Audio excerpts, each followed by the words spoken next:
It does. It does indeed. As a matter of fact, last night one of my uncles and I were talking about the very same thing, and that is what he introduced to me as an aspect that contributes to this malaise. The fact that women don't have to depend anymore on a breadwinner per se. So she has her own power, as it were. She behaves in a particular way, and Suan can take it from here, because we were having a discussion as well this morning in the car while we were waiting to come in on the very same subject. And well, this is the material relations of gender. But before I continue with that point of view, I think it's very important that we consider an alternative. The material relations of gender matter. So a woman comes in, she lords her money, she lords her herself, she decides that she wants to assert a degree of power that traditionally women did not have in our societies in Trinidad and the Caribbean. But at the same time, sometimes it goes beyond just the material. It goes to roles and who feels as if they're being honored and who has covert and overt prestige, tied to the money, but also tied to a sense of I am sufficiently masculine, I'm sufficiently feminine. So the material relations of gender is an argument that is used to say, well, these independent women are now, you know, asserting themselves in a way that is destructive, and I agree. But I mean, I think some men are comfortable with that. Yes, some don't mind. They're like, well, sometimes when I hang out and I go to certain bars, and I also observe from an actor's perspective and a playwright's perspective, and I see men and women liming, or groups of men and women, and invariably I would want to say 50-50 or even 60-40 the women pay. Yes, and thank you for raising that example. My friend who I was having an informal, in-depth interview, and I said, okay, tell me what you have observed. Well, I haven't observed any physical violence, to tell you the truth, Suan. I mean, that has not happened. But when a woman comes and she pays, or she does not agree with me in advance, who's going to pay, how is it going to pay, I'm going to be embarrassed in front of my friends. This is one set of men. But another set of men, and they tend to be a little younger, and we don't want to generalize, are like, well, that's cool. She wants to pay. Good. I feel good. My woman can take care of me.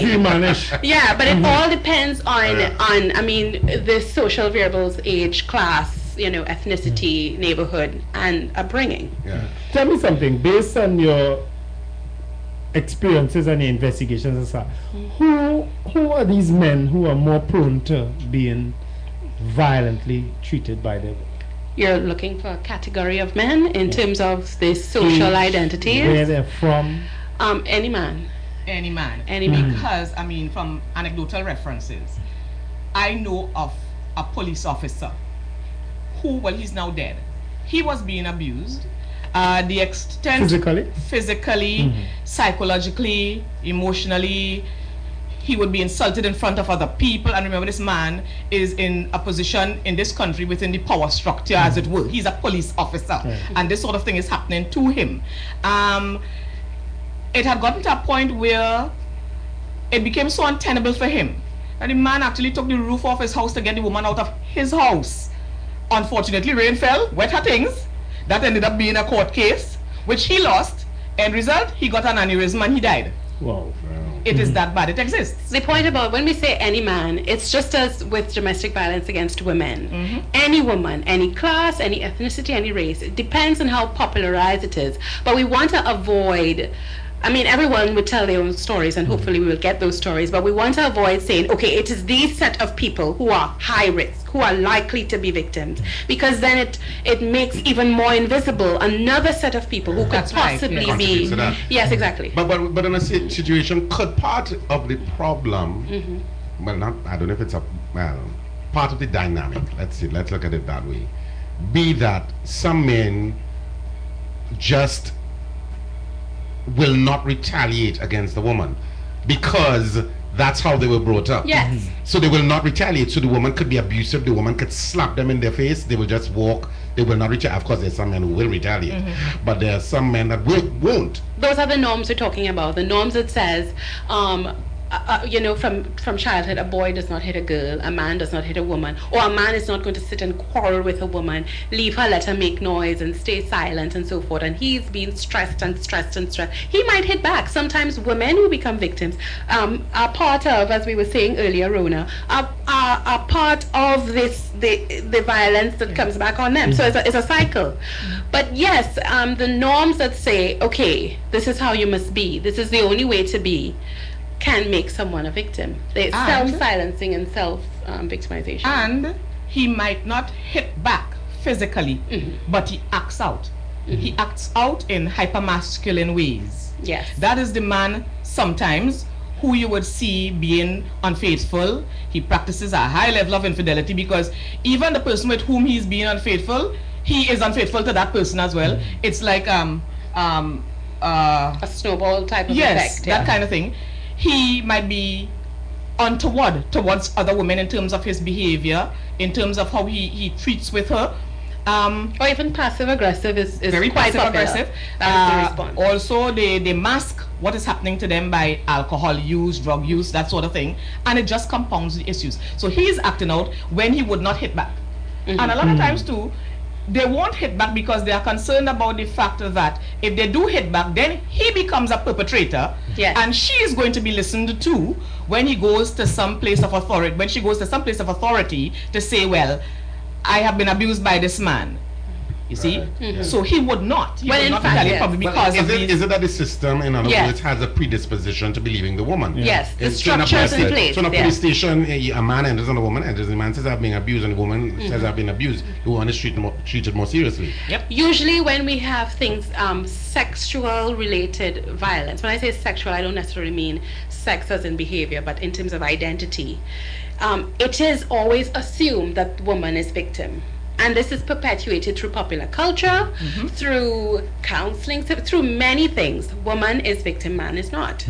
So the man then does not even construct in his own mind, I could possibly be. And those who are there to help do not consider it that way. The conceptualization of a possible male victim, you would have to then consider that overtly sorry to say, yes, we can have male victims. I wanted you to explain, sorry to interrupt you, Wendell, because you mentioned passive aggressiveness.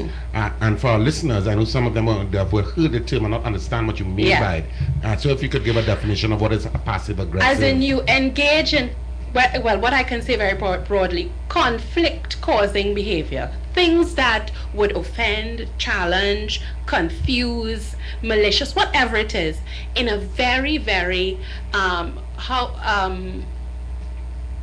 it is not obvious, it is underhand. I don't want to use the word underhanded because it casts a very negative, it is negative, but I don't want it to seem manipulative.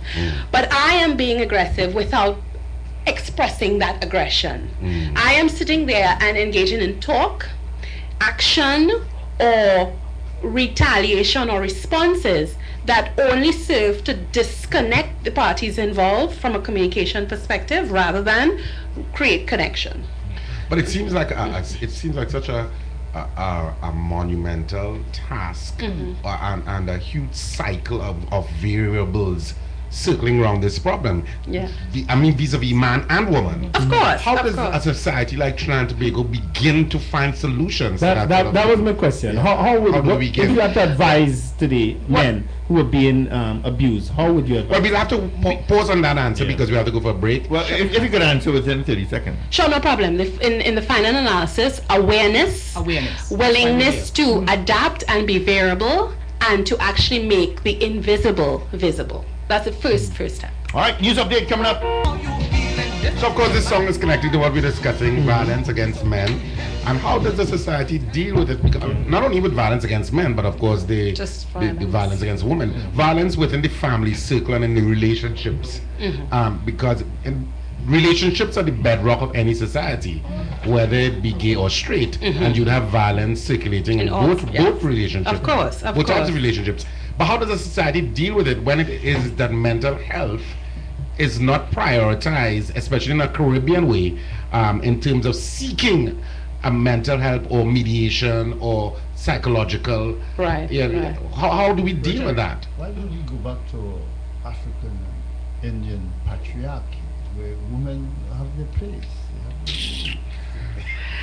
How do we deal with getting that people comfortable? Was that soup loud enough? Okay, the first thing is we can't legislate or policy or use these things. We could use these things when it becomes violent and when there's a breach on person and freedom, etc. But this, to achieve sustainable change and to challenge the patriarchies that exist, I haven't ignored that comment. We have to then make people aware of how violence becomes relevant or salient in that interpersonal relationship and all the different types of interpersonal relationships, whether you are heteronormative or you are in alternative relationships, as well as... I think you have abandoned the African culture. You think so? Let me finish that point and I'll soon come to you. As well as we have to then encourage people to feel like, for example, during the break you said that there was the Single Fathers Association to have a safe space to talk about things without feeling, well, there'll be a further loss of identity. That is the first step. But if we try to do it too broad, then everybody like, oh, that's not me. People will run from the issue. You understand? I get you. Absolutely. This is my absolutely most favorite song. Nag me whole morning. He can nag well, you know. I love it. I love this song. It just has something about it. It just puts you in a good mood. For me, it's like a feel-good song. It's like you really buy song. For some people, maybe the Quran. For some people, it's poetry. For some people, it's the Bhagavad Gita. For some, it's the Torah. Yeah. What's that? And some, it's a good movie and a Heineken. Or a play named Bailout. Or a play. Right, so let's continue where we left off, right just before news this morning. Our guests in studio, of course, is Miss Rhona Rogers and Miss Suan Barrat. Okay. Right. And of course, we are talking about violence against men and how invisible it is and how the society can deal with it. And we will be opening up our lines shortly Society can so that deal with listeners... it by going back to our traditional values. We'll be opening up our lines shortly to take calls from our listeners who may be aware of the problem, unaware of the problem, or maybe in the problem. And we can get some feedback from you concerning it. Yes, we definitely appreciate that. We want to hear some real life narratives and have a point of departure for systematic study, because without having somewhere to start, we are feminist academics and therefore we take qualitative approaches to things. We let our people speak for us because that's where information would come from, data would come from, and that's how it's authentic to us rather than the whole objectivity issue. And so we welcome people share as much as possible. So we open up the lines immediately. 222-8255. 222-TALK. 222-8255. 222-TALK. And you can join our discussion on violence against men within a domestic setting or within a relationship setting.